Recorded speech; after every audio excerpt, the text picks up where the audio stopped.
Hello everyone, my name is Chantel, and for this video, I'll be going over how to use manual stimuli using the stimuli window, which also includes the stimulus properties dialog box. A stimulus is a user-defined virtual source of stimuli that forces a signal or net to change in a way that's specified by the stimulus. Being able to use manual stimuli is helpful because you can quickly change how you want to drive your signals without having to alter code. And from there, you can quickly see how changing a signal or a net's behavior through stimulus can affect a design during simulation. In Active-HDL, the stimuli window and the stimulus properties dialog box are the graphical interfaces that allow for the user to manage, create, and assign stimuli to design objects for simulation. There are also commands you can use to force stimuli onto signals, but for this video, I'll be focusing on the graphical interfaces. So let's jump right into it. The example design I have opened up is called hex2bin. This example can be found by going to Help, Open Example, and it'll be in the Verilog Designs folder. All this example does is convert data supplied in the Intel hex format and writes it into a 64 kilobyte memory. And notice that it does have a test bench file called UUT, where it calls and tests the top-level hex bin design. What I'm going to do is I'm going to utilize the manual stimuli I'll be creating to recreate the behavior of the test bench. So I'll first go ahead and run the runme.do macro with everything as is. In this macro, the active library is set, the Verilog files are compiled, the simulation gets initialized, and then the signals are added to the waveform viewer, and finally, it runs through all of the simulation. Now I'll go ahead and execute the script, and the simulation ran successfully. Now I'll save this waveform result as an ASDB and AWC file, and I'll name it normal_sim. We'll be using this later. I'm going to now comment out some of the code inside of the UUT file, and instead of those lines of code driving values into these signals, it will be the manual stimuli that I'll be creating that forces the values. So in the UUT code, I'm going to comment out lines 21 through 35. And these are the lines that gave values to the clock, DI, STC, enable, and clear signals. Next, I'll go ahead and run the macro only from the compilation up to the initialization of the simulation. And I can finally demonstrate the stimuli window.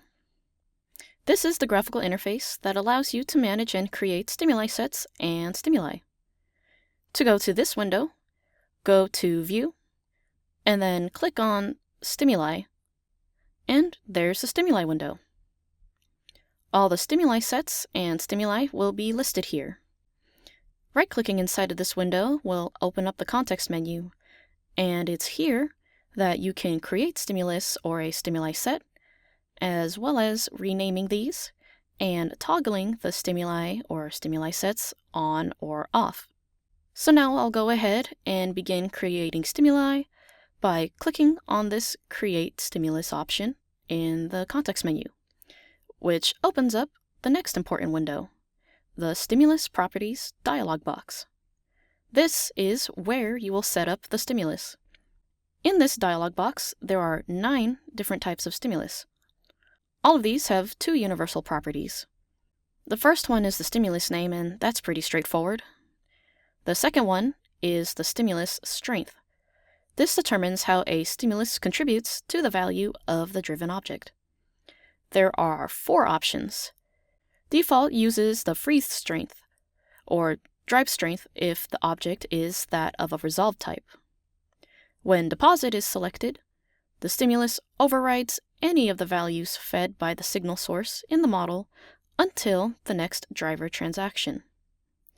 When drive is selected, the stimulus behaves as an additional driver attached to the driven net. And lastly, freeze just fully overrides any of the values fed by the signal source in the model, and it won't stop despite any upcoming transactions within the model. After these two options, each type of stimulus has their own unique properties that can be defined.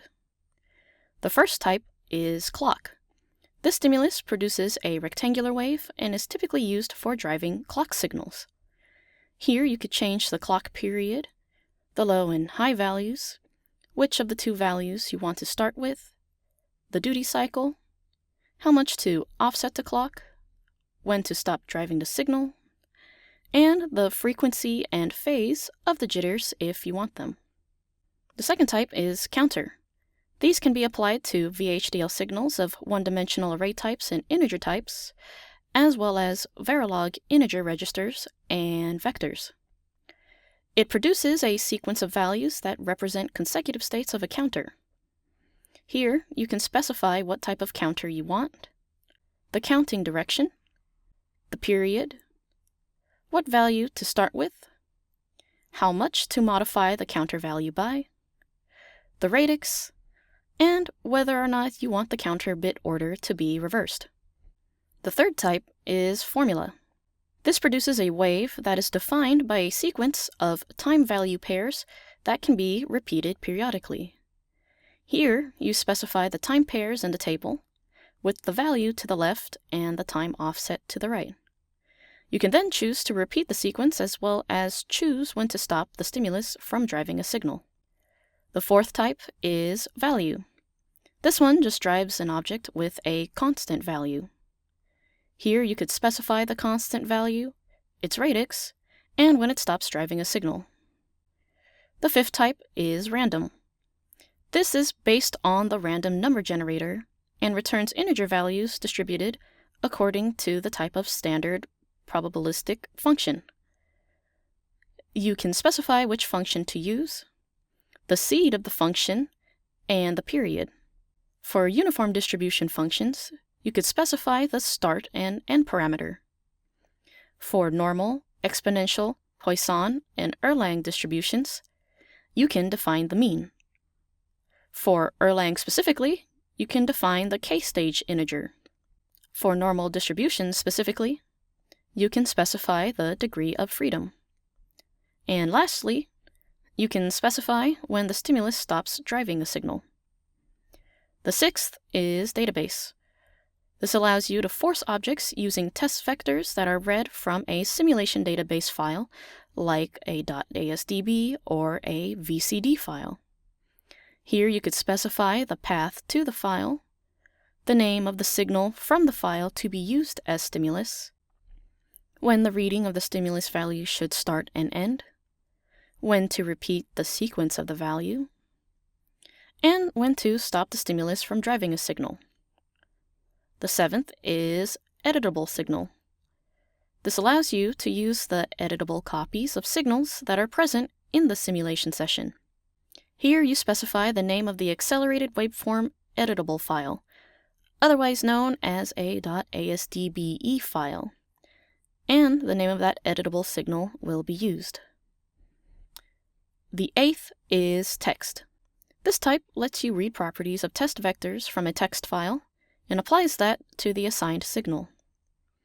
Here you specify the path to the text file, the name of the signal stored in the text file that will be used as stimulus, and whether the data in the text file is listed in rows or columns.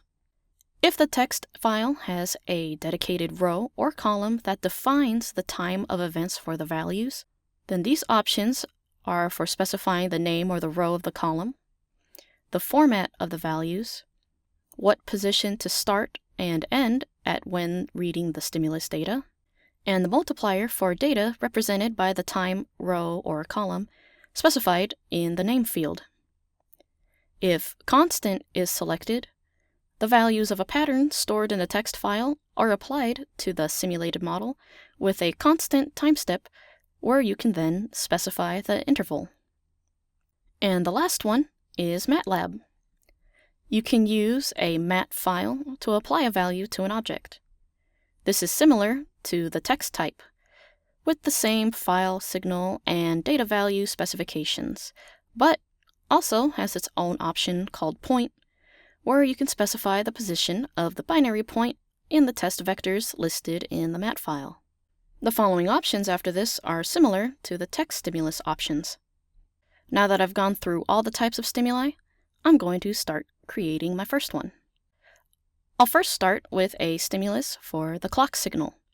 So I'll go to the clock type, set the period of 10 nanoseconds, 0 as low value, 1 as high value, start with low value, keep duty cycle at 50%, and just leave the rest of the options unchecked.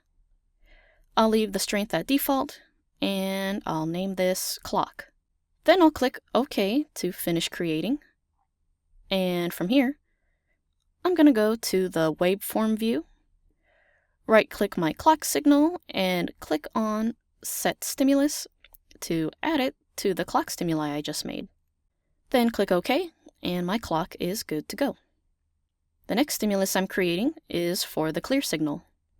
For this one, I'll use the formula type, name it init clear, keep the strength at default, and now I'll add some time value pairs to the table. The first one will be a value of 1 with a time offset of 0. The second one will be a value of 0 with a time offset of 40 nanoseconds, just like in the UUT code. I won't need to repeat or cancel anything, so I'll leave these two unchecked. Then I'll click on OK, go to the waveform, right-click on the clear signal, and add it to the init clear stimulus. This third stimulus will be for the STC signal.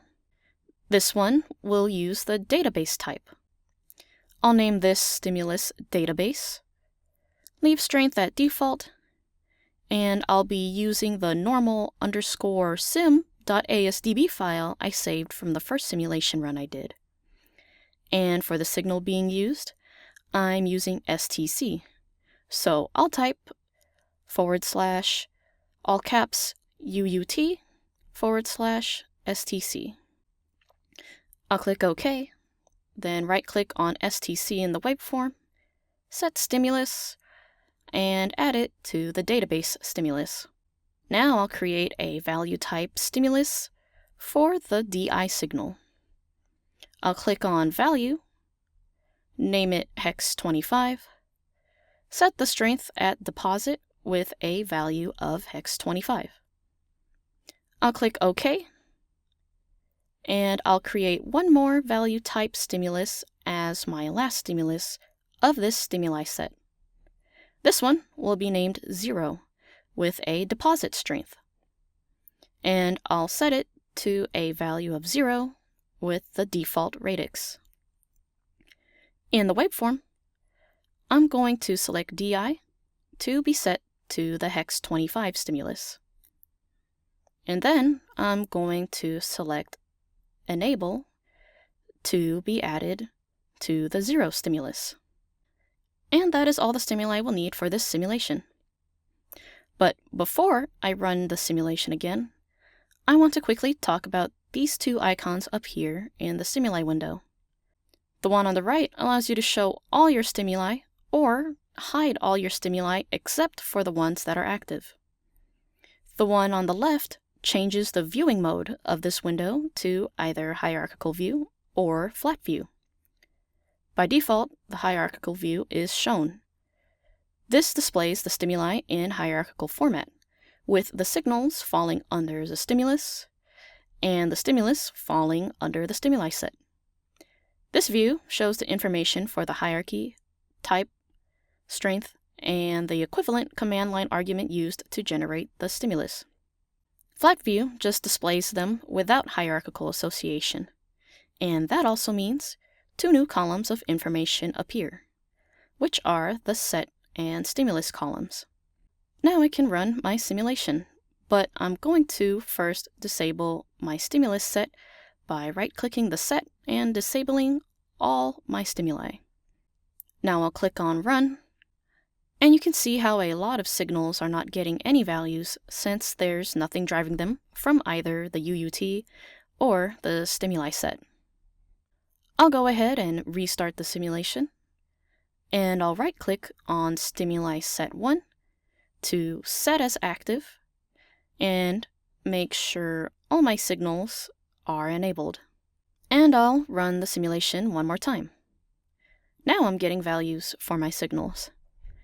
And if I were to open up the waveform results of normal sim and compare, it looks like the two simulation results are identical. And if you wanted to see what would happen to the simulation if you were to change some values, it goes to show that you can just edit the stimulus, restart the simulation, set your stimulus active, and run it again to see what changed.